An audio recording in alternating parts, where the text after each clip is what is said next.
What is up, guys? This is Alex and First Figures. Hey there, everyone. This is Chuckles. Who do we have here? Cowboy Bebop, Bebop, Jet Black. Hey, Chucks, it's been a while since we've actually visited our Cowboy Bebop line. Of course, the first one was the legendary Spike. Yep. And here we are with the next in the crew. The crew of 4, and that of course is Jet Black. And what a member to be working on. Of course, he's this kind of gruff detective, kind of policeman kind of style turned bounty hunter, and it's been such a blast working on him. He's been working on him for quite a while, but it is such a blast to be able to work on him and go through sort of, basically to be able to do anything with the Cowboy Bebop series. It's been an absolute honor. So it's really fun to be able to actually be working on him and seeing how he pairs up with Spike and the rest of the crew. It's a good one, Chucks. It's a good one. Good. So thanks so much for joining us. We do these making of documentaries just to give you a bit of insight on what we're doing, how we do it in terms of making something. In this case, it's obviously Jet Black. And I believe we go through some questions. We have an official collectors group on Facebook where we ask people whether or not they have some questions, and people post in there. Is that right, Chucks? That's right, yes. So every time we do a launch, in this case Jet Black, there's a post that I create in the club asking you guys, do you have any questions with regards to this one, whether it's what's in the next line, how big it is, how does it compare to Spike Spiegel, etc. etc. So this is the documentary where all those questions, well, most of the questions will be answered in here. Okay, cool. I take it then we got some questions then, did we? Yes. We've got some questions and we've got some shout outs, which I will explain a little bit later on what I shout out. Alright, sweet. Alright, so let's jump straight into it then. Alright, thanks for joining, guys. So first question, Brenton Friedley. How long have you been working on Jet? So that's a really complicated question to ask, because the answer isn't quite as simple as straightforward as we started and then we finished and then we're launching. There was actually some things that we had to consider about the timing of this launch. Now, we actually finished Jet Black quite a long time ago, so therefore we would have started working on him even earlier. I would say we probably started working on him maybe in 2017, possibly end of 2016. That's sort of, definitely we were talking about getting the license from Sunrise and Funimation before then. So at least 2016. Then the work on him definitely started in 2016. Right. And so same time as Spike? Right. So here's the interesting thing. Actually, we started with Jet Black first, and we actually did Spike and Jet Black at the same time. And actually, the plan was that Jet Black was going to go first, simply because we got to the stage where we were, happy with Jet Black, and Spike was still working on him, and he wasn't quite where we wanted him to be. And it's quite interesting to think that when we were going to go live with Jet Black, we actually found that Spike, the sort of latter part of the development of Spike was actually a little bit smoother than expected, and therefore they kind of was almost like done at the same time. And there was some things that we had to change with Jet, which actually made him 100% finished for a long time, and then we went, wait a sec, we can improve this a little bit, namely the face, and that led to us actually restarting his head, and as a result Spike took over.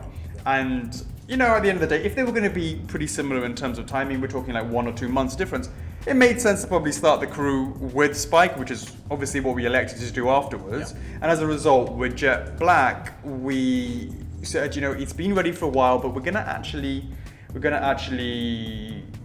do them and space the pre-order in a certain way.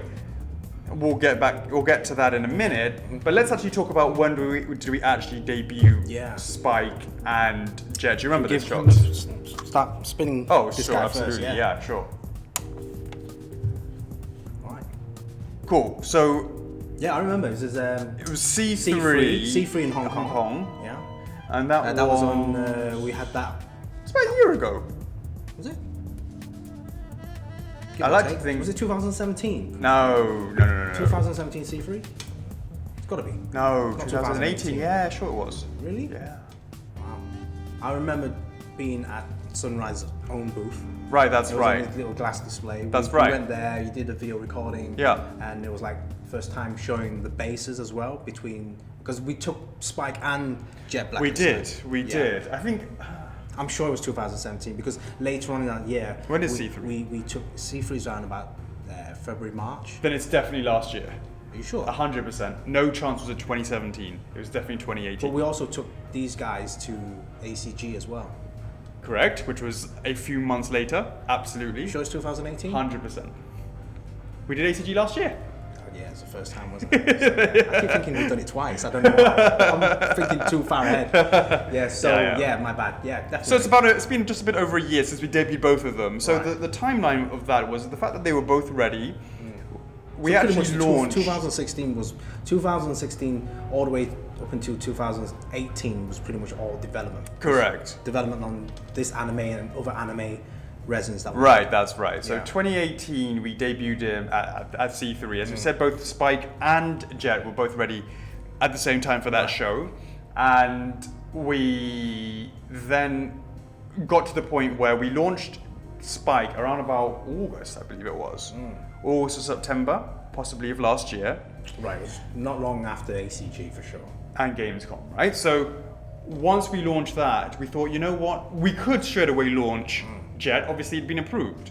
But we decided to actually wait a little bit longer and wanted to let the development of Spike go through the production process just a little bit more, and also let people's wallets recover.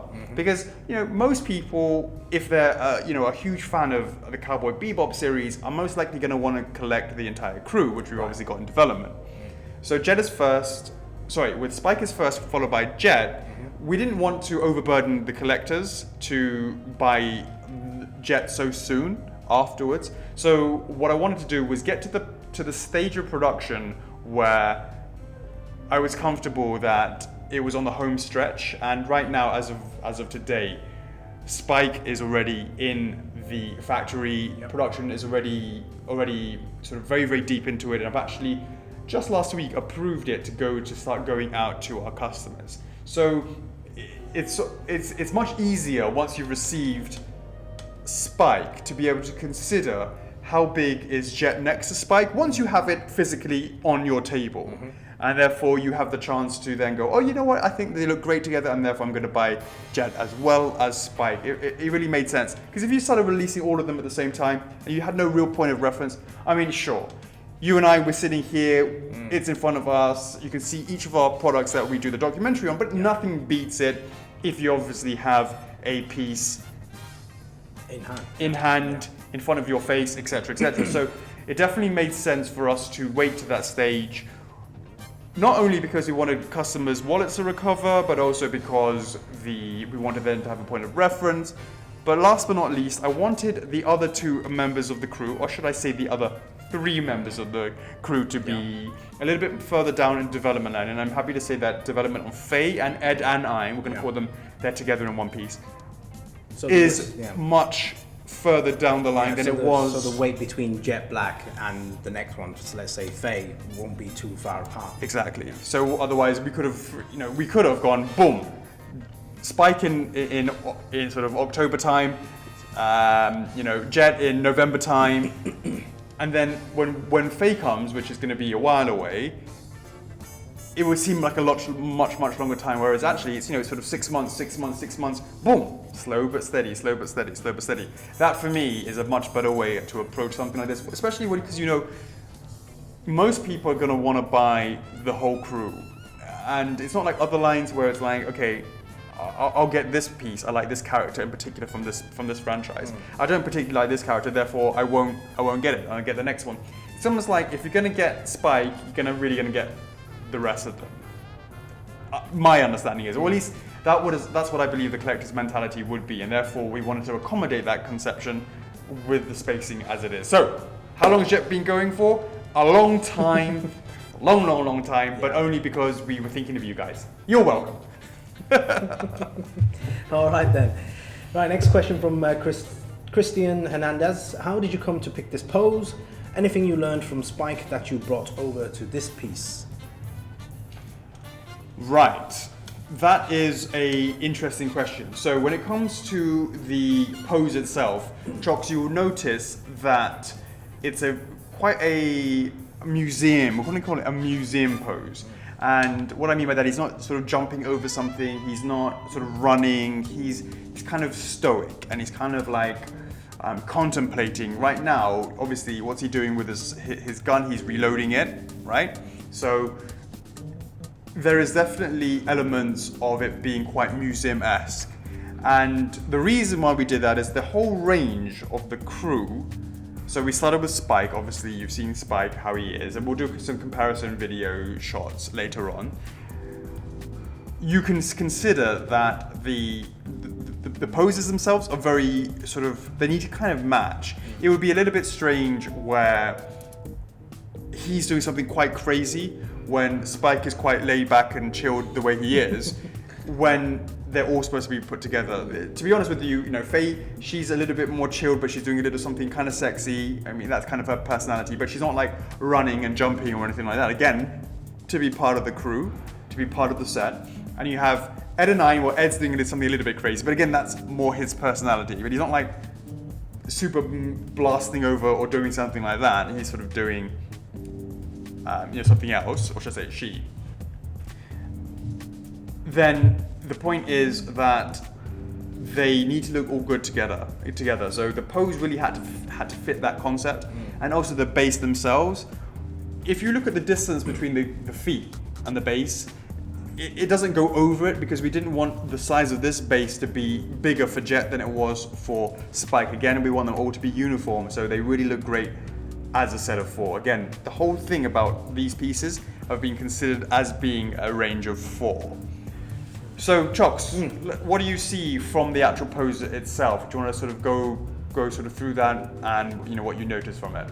Well, yeah, I mean, straight away it's just kind of more of a static pose. It's just foot firmly on the ground, one left foot in front of the right foot, kind of in a ready action pose. Like I said, he's reloading his gun, eyes kind of staring forwards. So, it's determined face. Would you say it? A determined face? Actually, not really. If you look at maybe you can't see from that angle, but have a look at the side of his mouth. Oh, with the smirk, the grin. There you go. Yeah. He's got kind of cool, gruff, kind of a little bit aloof, a little bit smirky as well. He's got that kind of look to him, and if you see the way that his gun is sort of being done, he just fired it. If you look at the way that his finger, maybe you can see it over here on the trigger finger. Can you see how the finger is on the trigger finger? Yeah. It's curled around it. It's pulled it, and then if you look at the actual gun itself, can you see how it's being pulled back? It's not just it's like almost like a fired one, or like after it's been shot, or you're pulling it back or cocking it back, whatever it may be. Yeah. Now we had to get that feeling. It had to be with part of the other hand as well, and that's his left hand. And the left hand, of course, is pulling back on the top of the chamber to pull it back. I'm sure some gun guys will be a bit more specific about the locations of it. The technical aspects. Do let us know in the comments where I may be going wrong. But it's definitely really important that we were to be able to capture that sort of that feeling for this particular pose. Of course, this is the version that is the standard one, and if you look at Spike's standard one as well, he's also holding a gun, so it's almost like a kind of theme amongst them. Again, thinking of them in 4s, if that makes sense. Now you also have the legs. They're not sort of stationary side by side. One's a little bit more forward than the back. And if you look at the actual way that the feet are, they're a little bit slightly outward pointing a little bit as well. Again, that's a little bit more for stability. If you're completely straight and your legs are kind of forward as well, it looks kind of a little bit weird, it feels a little bit unnatural. This though is slightly outward pointing, one foot slightly forward compared to the others, and it therefore makes it a little bit more natural feeling for that as well. Then if you look at directly from the front, sorry about that, sorry. if you look at it, so this is his position over here. There's some slight bending in the torso as well, and it looks probably a little bit more obvious with the tilt of the shoulder, because he's got the gun and he's pulling the arm back a little bit, right? So when you're pulling back the arm, pulling back the shoulder as part of the movement of the gun, you've got a slight rotation in the body as you're pulling it back. Slight twist. It's really, really subtle, but you can see it definitely here. And there's a slight tilting in the shoulder as well. So this is a lower level. This is a little higher level over here. You can really get that sort of aspect of it a little bit more. So in terms of the actual pose, all of that was put together in order to really give a feeling of that motion. It's not just very static. It's always very, very difficult to get that kind of natural feel with something that's quite static, because it's something that everyone does every day, all the time, in terms of, I'm not saying you're going around cocking guns, I just mean it's just standing around is obviously something we do on a daily basis. Now, how often would you say that someone is going to be doing, I don't know, a cartwheel, backflip, some of our more dynamic pieces? Well, not very many people do it, so it's much harder as a point of reference to see whether or not that's correct or not, because it's not something that you see every day. Whereas something like this is something that one does all the time and sees other people doing all the time. It means it's so much harder to get that looking natural, and it's very easy to instantaneously look, what's the word, kind of forced or stiff. It's almost like, about the uncanny valley, where you kind of have it so realistic, but it's something not quite right, that it's really hard to bridge that. That's when it comes to something to do with sort of CGI graphics or robotics or anything like that. You kind of get that same feeling here. If it's slightly off, you can really straight away see, oh, it's kind of stiff, but I don't know why. And then that's what we've got to sort of counter. That's what we've got to counter. Right. That's everything, yeah? Yeah? Okay. All right, next question from Brendan Restello. What did you learn from past anime statues that you applied to Jet? Okay. That's a similar question to Christian. Yeah. Well, Christian was maybe talking about Spike. Yeah. And well, for Spike, the main thing about that was just how they would fit together as as part of the crew, and making sure that the fact that he was kind of in a static pose really made sure that this had to be something similar like that. That's kind of what I'm focusing on with Christian's question. But with Brendan's, it's more about the actual things on some anime statues in general. I mean, one of the things is for sure that we've been doing is having these kind of lines along there, just to kind of give a feeling of animation lines. And Chocks, can you sort of, why don't we take this to actually look at some of the details that you can see? Yeah. Top to bottom, some of those details, including the lines, and you can sort of see where that comes from. And over to you, Chocks. Yeah. So straight away from the head sculpt, you see everything sculpted there, from the brows to the back of the head. It's got some really, he's got some amazingly 3D brows, right?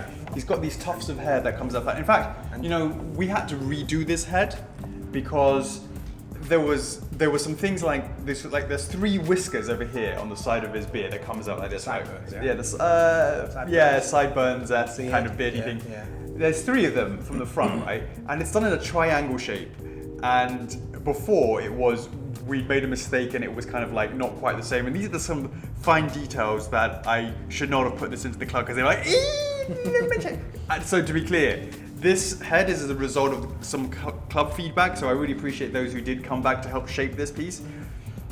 The details of that, and the shape of the head, and the eyebrows, even to the millimeter, all that sort of stuff was really examined with a fine-tooth comb, with the club as well, and that was the reason how Jet was sort of overjumped by Spike in terms of which was going first. Yeah. Which is, it's a happy accident, that's fine. But in terms of, as you said, the way that his sideburns, his beard, and his eyebrows, all that sort of stuff was... The shape of the head as well is very, very... emphasized, this, like the brow just behind, at the top bit there. Yeah. The way it bulges out. Correct. And it's the same way that, his head shape is not just a perfect circle, it's kind of got this sort of flatness to it there. And not perfectly round, yeah. Right. Yeah, definitely you can see it from the side profile. What do you think? Kind of spitting image? Not quite. Oh, right. Yeah, you're missing a scar. So yeah, so you can Speaking of, you can see the scar. You can see the scar, yeah. So that's sculpted in there. That's a different level as well to yeah, the other. it's kind of like indented in, yeah. And then with the, what do you call it? What's that one? The kind of the metal plating. Yeah, that's correct. Yeah, that goes above. That's on another level as well. You can see the rivets where that plate is. That sticks out.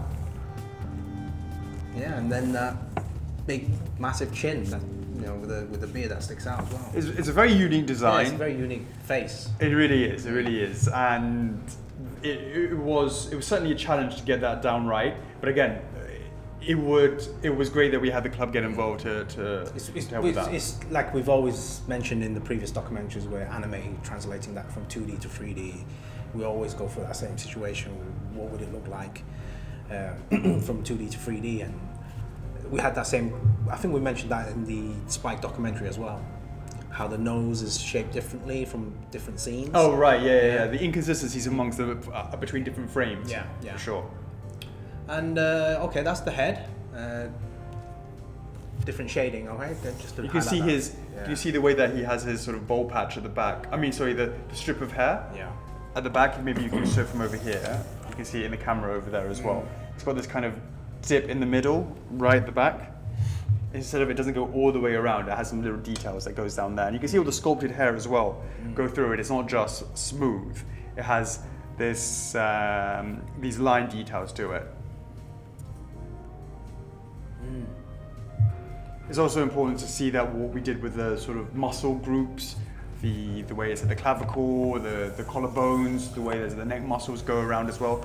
Those are some sort of subtle, it's not just smooth, it's not like here's a tube for a neck. There is definitely some detailing for that. Yeah, and the way the head sits, because the cutting is actually just where the shirt line goes, the collar line.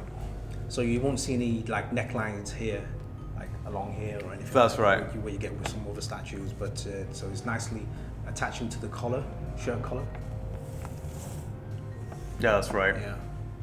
And then how many layers? Wow, for his overalls. So he's got his overalls, which is the dark bluey color that you can see here, different shades of blue, and then the pockets, the pocket area, which is in a darker green, and then you can see the arm, the sleeves. You can see the layers. That's right. So if you look at this red area, it's a higher level than the skin. Yeah. And that sort of internal layer, it goes into this kind of overall, so it's almost like a one piece, right? It was like a dungarees or sort of like a suit. And you can see it on the, so you can see it on this side, but you can also see it if you spin it around over here, boom, you can see it on this side as well. Yeah. Oh, were you looking on the other side? Yeah, of course. Yeah. With the, you can see the actual rips and tears along the edges. Right, Yeah. and if you go to the chest as well, of course that's the sort of lower level as well. This, and obviously on the inside of there, which can't see from that angle, all of those are the same level. And then you have this rip effect that goes around the edges of the shirt, and of course you see the rip effect across here as well. The V of the chest. Yeah. Can you see that it's not just one color blue? Because it's showing the underside of which is green. Exactly, and on the green, therefore, we've done that on the inside of these rips. It's green as well, and you can see the inside of the rip on the wherever you obviously have it ripped, and you expect the underside is green. We've made sure that we've captured that within it to make sure that you can really sort of see how that might look. But the inside the collar is blue though, right? Are you talking about this one over here? Yeah. Okay. So guys, if you can't, I'd probably just hard to see from here, but the collar, you can see it. Yeah, you can see the orange kind of stripes. Yeah. Near the front of the collar. Some nice colouring there. Kind of like, because right now in this video it might be a bit too dark here with the blues, but having a bit of different colour kind of brings out the details. Right. And then you can see the insignia on the back. Yep, the emblem on the back. That's all being painted on as well. Sculpted as well. Yep. Yeah, it has a different level on that. Different thickness. And then you get the creases where Alex was talking about. If his body is slightly twisted, slightly turned, you can see the flow of the creases as he twists his body. It's really important that the twists is accented by the folds. It really helps sell it, Yeah. especially given that this is almost like a kind of very, very tight sort of tight suit, I would say, to a certain extent. And then besides, the suit's not flat. As you can see all the bumps and the ridges along the suit. You actually get some, what do you call it, the threading on the back. So, for example, you see that on the back there with the line that goes down? Yeah. It kind of splits off around the waist. It's almost like the sort of seams Yeah, that you seam. sort of, it's sort of thickness to it. So that's along the back as well, vertically. It kind of splits off kind of a Y, upside down Y shape around the back, along the back of the thighs. And you have the same threading on the front of the suit as well. So hopefully you guys see the details there. So then, yeah, I mean, besides the threadings on the front, you can go further down. The knee pads. Yeah? Right, so the knee pads themselves, they're like a slightly darker, sort of almost black, kind of like, compared to the actual dark blue. I mean, they look quite similar, but if you look closely, there are some differences between the two, between the knee pads and the actual thing. Now, what's kind of important to sort of note is, with the actual sculpting, you're talking about the knee pads themselves. You can see the way that the knee pads come around the back, right? They come around the back. Come around the back, and then you can see the overalls kind of like... There you go. It's kind of like really thick overalls fitting into some Wellington boots. We'll talk about the boots in a minute, but the way that there's sort of some thickness to the actual overalls, and they're kind of going over it's the way that the sort of band of the knee pads has sort of made it tight, that has allowed for all this bunching of the of the material of the trousers, sort of, or the overalls, to sort of bunch over it. That's absolutely right. And then the pads are all textured as well, differently to the trousers. I mean, the trousers kind of a smooth. The overalls is more of a smooth surface. Right. But and that's sort of keeping in with the anime feel to it, and the way it kind of matches with Spike as well. Correct. And but the pads, it has a little subtle texture of it. You can see some of the scuff marks as well, as though as exactly what they meant to be for anyway, protecting his knees. So there will be some scuffs. And then going into the boots. So these are massive boots. You've got a pair, Chocks. I don't have these kind of boots. Now, what's quite interesting in the actual design is you can see there's a mixture between this kind of metallic color and the sort of darkness of the feet here. Now, I'd almost say that this feet material here is kind of, I would say, flexible. And of course, that these are not as flexible as compared to the blacks of areas. Now, the reason why I say that, it's almost like you can see at the connection point, if you look at the way that this overhangs, obviously we know it's sort of for protection, right? We know that. Except the fact is that there's like nothing between here and this top part of silver. So it's kind of, you can probably see it better a little bit on this one here. Between this area and this piece here, it would, logically speaking, it would allow for movement of the, your foot's like that. It would allow for this kind of movement like that, right? Right. Your foot to move like that if you have that kind of space. Now, if it was all metallic, you'd be like, oh, that's kind of hard to move. And that's probably the reason why he can... So what I'm saying is he can tap dance pretty easily. Obviously, for tap dance, you do need to have a little bit of metal soles. Right. And So, I mean, it's functional basically. I mean, the shin guards protects the front and back of his legs, and then it has these kind of like triangle, kind of, how do I call it? These pointy ends. yeah. And probably for design purposes rather than protecting. I'm not exactly sure on that. You take one of them to the face and you tell me whether or not it was for design purposes. But this bottom part of the boot is all kind of like textured differently. It's more, Right. more A bit more worn. bit more worn. Bit more worn. Now, actually, if you apply that logic and you go to the top of the shoulder pads as well, these shoulder pads are the same sort of material as the knee pad, or sorry, no, the shin pads and the legs and the boots. And so they kind of match in the same way that we painted them as well. They have this kind of beautiful metallic sheen to it with some darkening to it. It's got some sort of darkening effect on it. Kind of a purplish, purple silver. Purple brown kind of on the silver. Purple brown on that silver. speaking of more sort of metallic things, if you look at his right arm, it's just like yours and I's arms, except for with significantly more muscle on their arms. And if you look at the way that we have the actual anatomy, we've sculpted those actual muscle groups going across the way that the front and the biceps and the triceps and that sort of feeling of it going through there, going through to the forearm. And there's some veins popping out as well. You see the veins? I don't recall that. Let me see. Some veins there. Very faint, subtle veins. Oh yeah, right, yeah. Oh yeah, there it is. Yeah. Oh yeah, it goes all the way through the actual fist itself. Gripping the gun. Right. Right. So if you go and have a look at the, so you can sort of see the way it's going through there. I'm jealous of that vein, right? And then it crosses through to the tendons at the back of the hand. Now the hands are flat, but it's always important to consider when you're pulling on something, there's a bit of strain. You can see that sort of on my hand as well. You've got this kind of ridged effect, the lines going down that. Well, he's definitely got that. Let's see if we pull it up on the camera, you can kind of see it definitely there. That is definitely something that we had to make sure that we considered when we were doing the sculpting for that. So that's his right arm. Right, now I believe his left arm, Chocks, is not quite the same as mine or yours. And there, Chocks, why don't you talk a little bit about that and the detail work on that? Yeah, I mean, the lines, first of all, they're all in different layers. I mean, just look at the shoulder first. There's like one, 2, 3 layers there on top bit. Now, you would think about that is probably going to be, again, functionality. Like, imagine you have an action figure, right? If you don't have that kind of segmented thing, you probably can't get the kind of movement that you could possibly get. So I think that sort of helps with the movement. And then you go into the more, the bicep part, this part of the arm is much more shaped into his right arm. It's very, very human-like.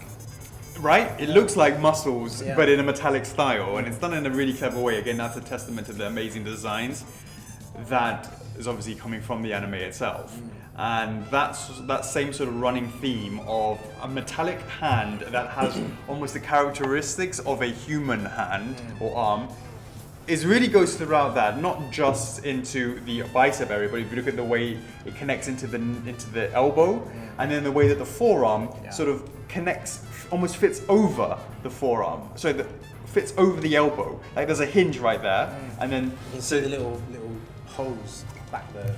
So that's absolutely right. So you can see that here, this is a thinner section to this bit over here, right? And you can also see it from this angle, but obviously you can see it from that side. And it has that thinness and then a thickness, thin thickness, and it allows for you to get that feeling that it looks like a hand and it looks like an arm, but obviously, I don't know, it's in metal. Now that also goes through to the fist, the hand itself. Tell me what you can see with the sculpting on the hands. It follows that same theme. Yeah, all these here have like different layers as well. As you put your finger around it, you can actually feel all these individual lines, these muscle lines, above and underneath as well, back of the arm. You can see there, back of it. Yeah. It's actually done differently. This bit here and back of the arm. And then with the hands it's quite interesting. It's like there's like small sections right above each knuckle, and then you have the kind of the lines that goes. That's right. That goes up, that connects to his forearm.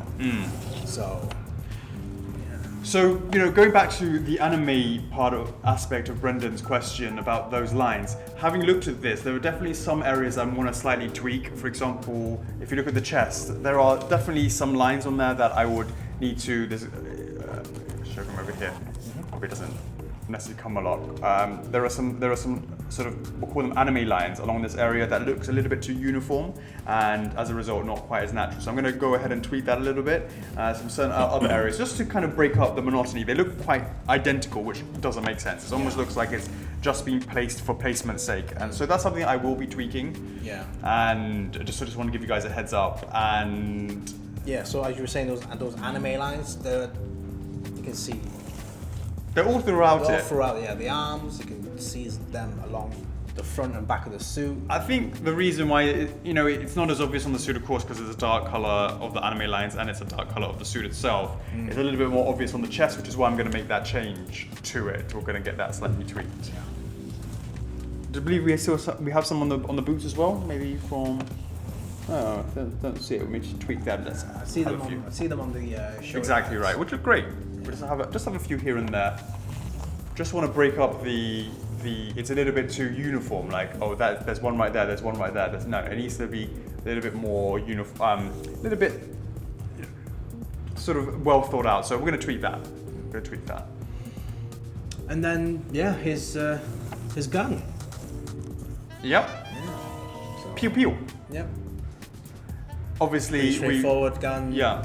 Basing it off of the anime, what it looks like, and actually one of the things that we did before was he actually oversized the hands and arms a little bit too big, and this is another reason why I got a little bit jumped over. Yeah. With Spike jumped over Jet. Actually, what had happened was they looked okay for him on his own, but when we put him next to Spike, we found that the size of the gun was significantly bigger on Jet's one than it was on Spike's one, and we said that doesn't make any sense. So therefore we actually had to make the size of the gun smaller, and therefore the whole arm itself and the hands to hold the gun a little bit smaller.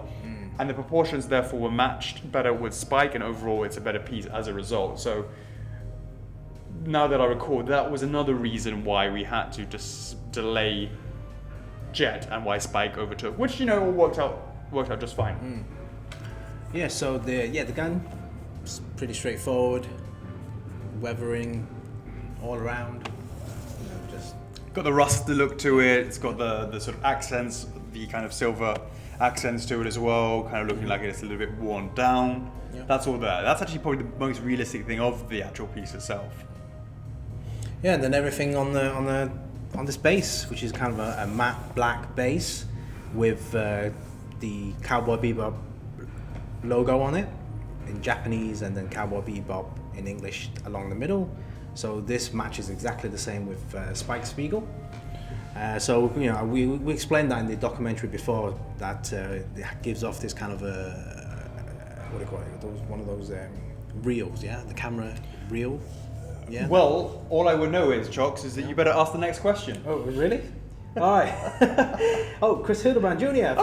Yes, indeed. Okay. I seriously did not read these. I thought you could be asking the same question. Instead of, why don't we cross out Chris Hildebrand Jr.'s question and put in Chuckles in it? Yeah, just do anything. For the base, why did you pick the scenes you did, and what was the process in deciding what scenes would make it? Oh, exactly, funny you should ask. Yes. Because Chuckles was about to get right into it. Over to you, Chucks. Well, I'm just going to talk about the shape first. Indeed. I mean, in there's pretty simple, circular. We want to keep things simple so it matches to every character. 100%. Yeah. And the rest of the theme will be just like that. So Spike color was blue. If you checked out our previous teasers and documentaries, you noticed that we did Spike in blue because Right. it matches his color theme in the anime. Absolutely. And then Jet is obviously in green here, and then here very, very simple, one round base, and then you can see there's a circular line that's cut along the top of the base. Yeah. And then it's like one of those camera reels where this bit is sticking slightly further out, same as the bottom, and then around the edge. You mean an Oreo? Sorry, like I'm hungry now. It was up Oreo. Yeah, so it's like a sandwich, biscuit, and then in the middle, slightly indented, and with anime scenes. I don't know what biscuits you have, because Wrapped usually they're around. much thicker and just a tiny bit of filling. This is like significant. Yeah, I want more fillings. Actually, having said, it's more like an ice cream sandwich, aren't they? I Thinner on think the I top told you, and yeah. then like more. Like with the thin wafer. Right, at right. the top and bottom. Okay. So this whole anime scene at the bottom. This is going to look really good with all the other characters. So Absolutely. Every single one has their own theme. Exactly, it's theme all on base. them. Right. Yeah. So, in terms of actually answering Chris's question about what scene they were actually taken from in the anime, actually, you know what? We were given a style guide and we were requested to take the imagery from the anime, from the style guide that we received, and in there was a bunch of screenshots as well as the sort of references for Jet himself. So obviously most of it is all focused on Jet. Yeah, with his different expressions. Wearing sunglasses, got the gun here, and you can really sort of see that sort of details that's on his face with regards to, again, you can sort of see that three pointy thing for his beard. One thing I just want to quickly bring your attention to, Jocks, is the hammerhead he's got over here, which is his vehicle. It's almost like so we've got that going on there, and we wanted to make sure that that had some representation. You can see his insignia over here as well.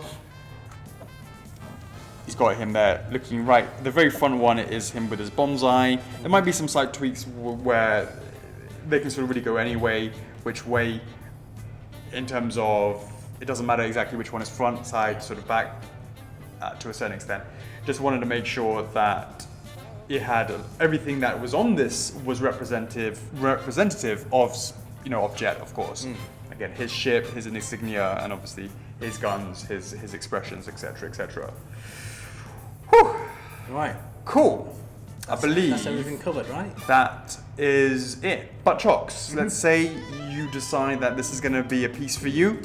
I want to know, how tall is he? How heavy is he? Do you have that for me? Yes. Before you do that though, Chocks, I'm going to do our nice comparison with a Coke can.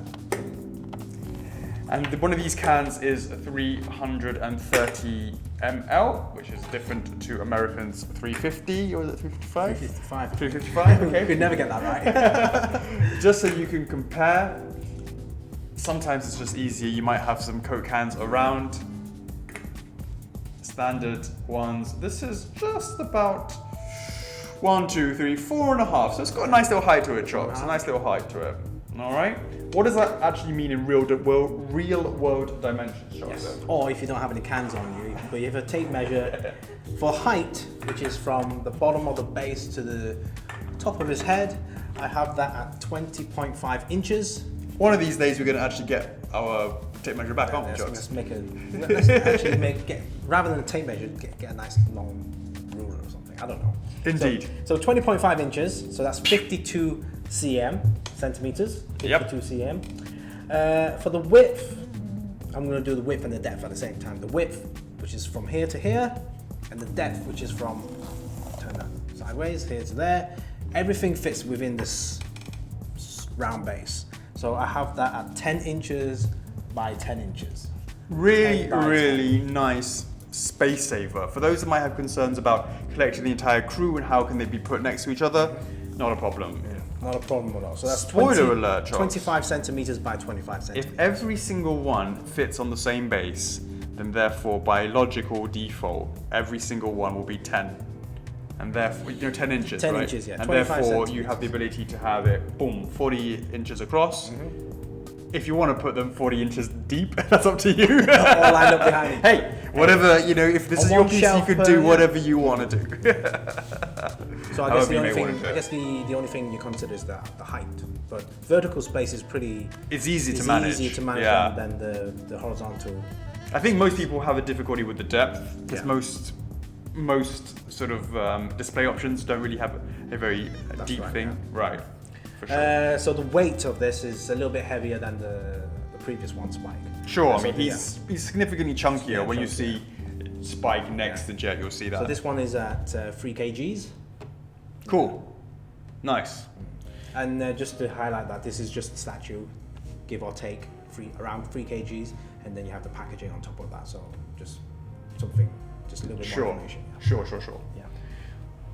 What's next, Jocks? Shoutouts. Boom!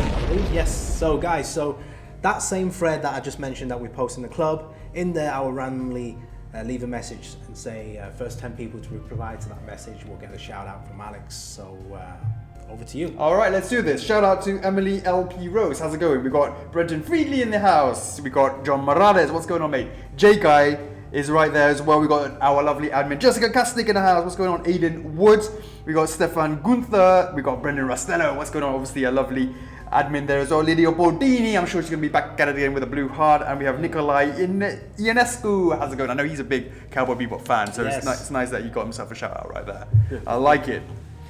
Now, Chocks, everything we've shown over here, right here, that you see is the standard version of Jet Black. You should be able to maybe order it with your local retailer. You know, or obviously you can buy it from our website as well. This is the standard version of him. But in case you didn't know, you're new to our channel or our company, we also offer something which we call the exclusive version. And there's no difference here for Jet. He also has an exclusive version, which we're going to show you in 3, 2, 1. Boom! Check it out, guys. This is, of course, the exclusive version.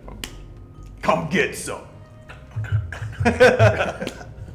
Right? Do you know what I mean? So, obviously, this is his left hand is covering his right hand here. It's that, isn't it? Yeah. It's that covering this side. I mean, at the end of the day, first of all, it'll be surprising whether or not you get with a mechanical arm. Yeah, why is he cracking that arm? But it's also, he needs a bit of WD-40. But of course, if you think about it, when you're going to bust someone up, right? If you're thinking, I'm going to come get you, you're going to be punching your power hand, right?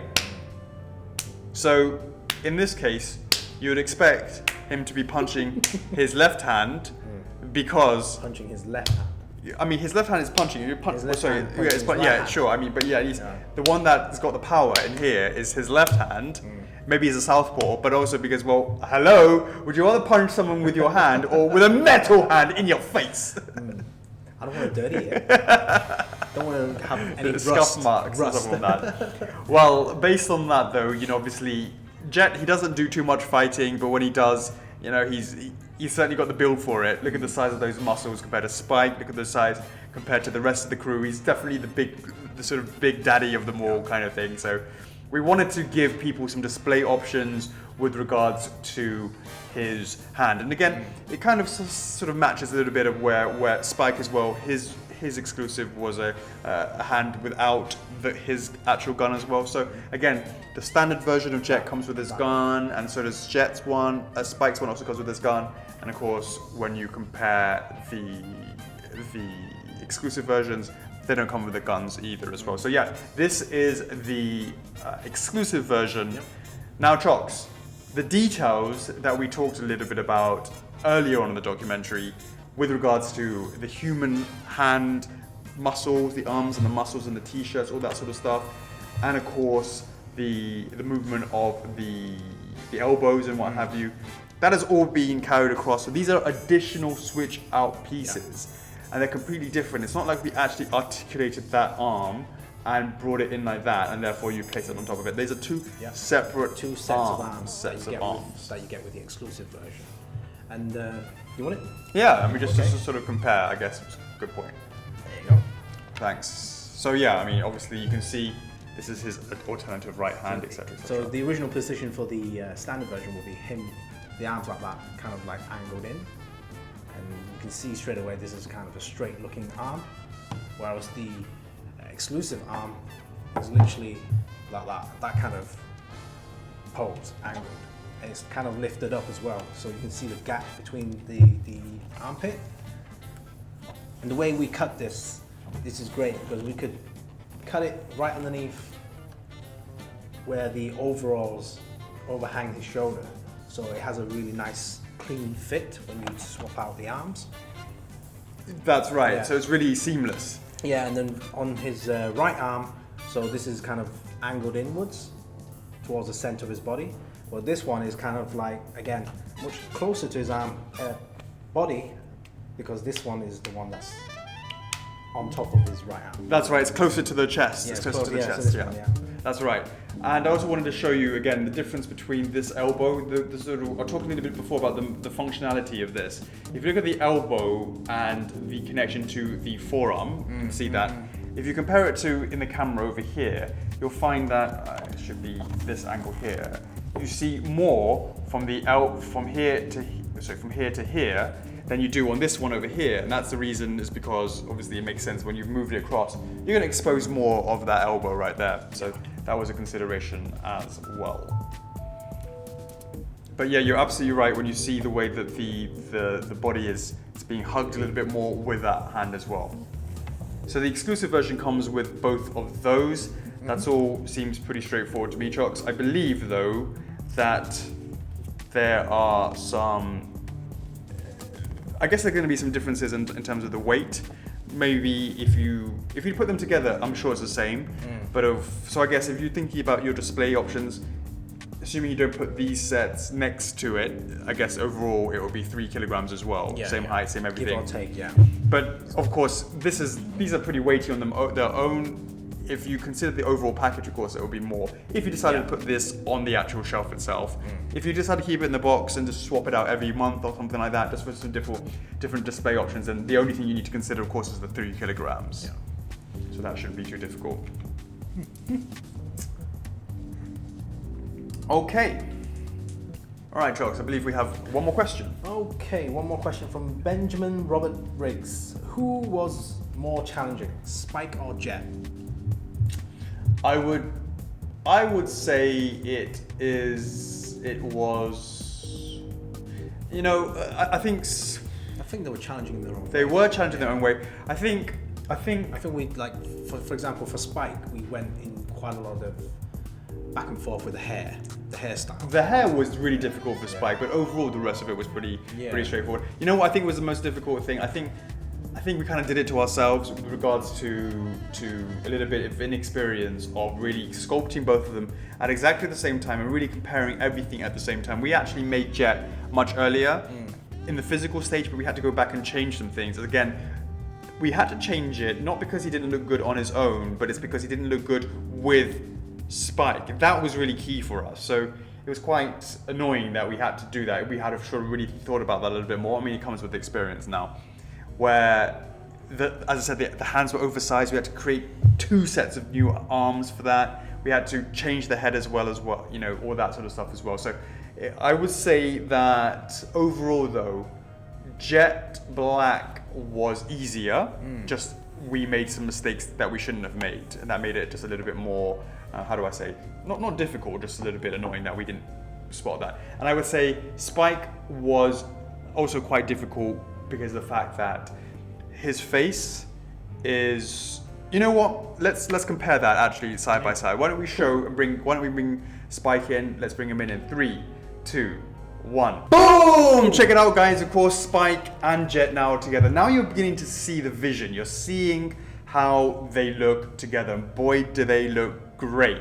What do you think, Jocks? How's that coming along? Yeah, I mean, like I said, it's good as they're on their own, but even better thinking down the road that you get the blue, green, yellow, red. Absolutely, and it was important to now you're beginning to see how these bases work together. Having that, as you were saying, the colors and the way that they have their own individual sort of reels going around that. But not just that. Look at the actual scale between them. Now, it's kind of interesting is the actual designs. You'll see that Spike's bum is up here and Jet's is down here, and that's really actually just how it is in the anime. The scales and the proportions, they all match. So Spike is his own unique thing with these incredibly long legs and thin, and with Jet you can really see the comparison of the sizes between the two, where he's much thicker. Overall, there's far more resin in Jet than there is in Spike. You can obviously think about the thickness of the piece. He's much thicker, etc., in terms of his body. And the question in terms of who do we think was more challenging? I would say definitely it's Spike. Now, Jet was quite challenging in the sense that we'd done some mistakes ourselves internally. We kind of made him and then made Spike, and we didn't quite do them in unison. And we got to the physical stage with Spike, and when we came to the physical stage with Jet, and when we came to the physical stage with Spike, we found that there were things that we had to change as a result. Because whilst Jet looked great on his own, he didn't pair perfectly with Spike, and it's so important to us that they pair well together. And what do I mean by that? I was saying a little bit earlier that the hands of Spike and Jet were different sizes, and of course one of the other things was, of course, their guns were different sizes. Where now they're much more in the same scale here. Before he was significantly bigger before, and it was kind of out of place, and it didn't make sense for that to happen. So we made those changes, and we wanted to make sure that they looked really great next to each other. Also, the thing about Jet is he has quite a lot of very... We struggled a lot with Spike's face and his hair. Obviously, we didn't struggle too much with this guy's hair, or Jet's hair, but obviously we struggled a bit more with his beard. Of course, Spike doesn't have one. But more importantly, there's a lot more things on Jet's face than there is on Spike's to make it a little bit more recognizable. Let's say you only had a silhouette and you could really quite quickly tell that you're looking at Jet Black when you saw this kind of metal thing around his eye and the scar. Obviously the silhouette, of course, of the beard as well, you'll be able to very quickly see the distinctive features of Jet. Therefore, it's much easier for us to sort of capture him.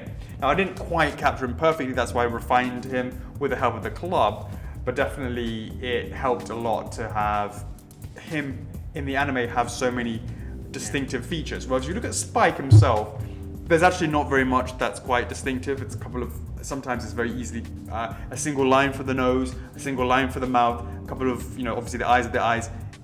That was a bit more challenging to translate, and he had to be, it's much harder to do that, I should say.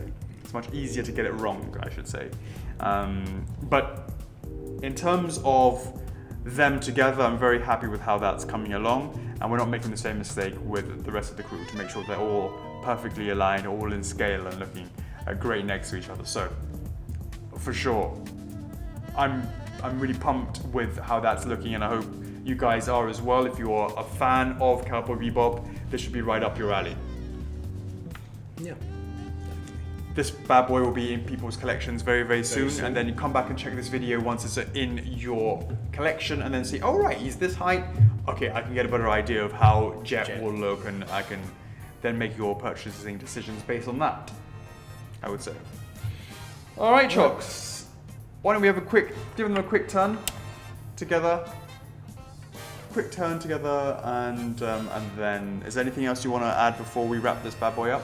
No, I believe that's it. So yeah, guys, do let us know. I mean, I think we probably... It might be easier than if this, because it's the world's slowest thing. So. I mean, we've already given you guys the answer that these guys are part of the team. Indeed. Charles, you want to just give a bit of a turn? So, do let us know in the... You would go the other way, wouldn't you? What's wrong with that? It's quite cool that way. All right. Back to back. All right, fair enough. Yeah. That's a fair enough point. Yeah. It's a fair enough point. Yeah. Display it how you want. Actually, I would probably make his other side. I would tell how to do that the best way, right? Because obviously that is covering his gun. It's covering his face. Yeah. Like that. There you go.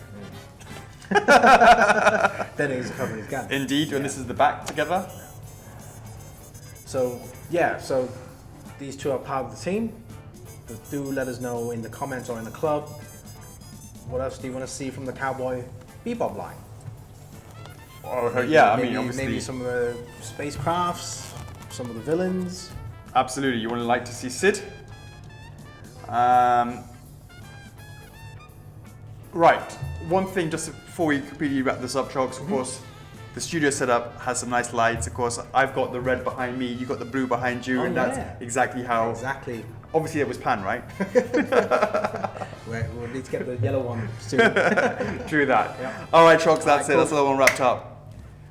Thanks so much for joining us, guys. Remember to do like and subscribe. Please put some comments and questions, anything you might do below in the comments. And of course, we will get back to you. We're always hanging around in the club and on YouTube. I think that's all we do all day long. Yeah. But much appreciated for watching, guys. So thanks for that. I'm your host, Alex. I'm Chuckles. F4F is love. F4F is life. And we'll see you in the next one. Peace. Laters.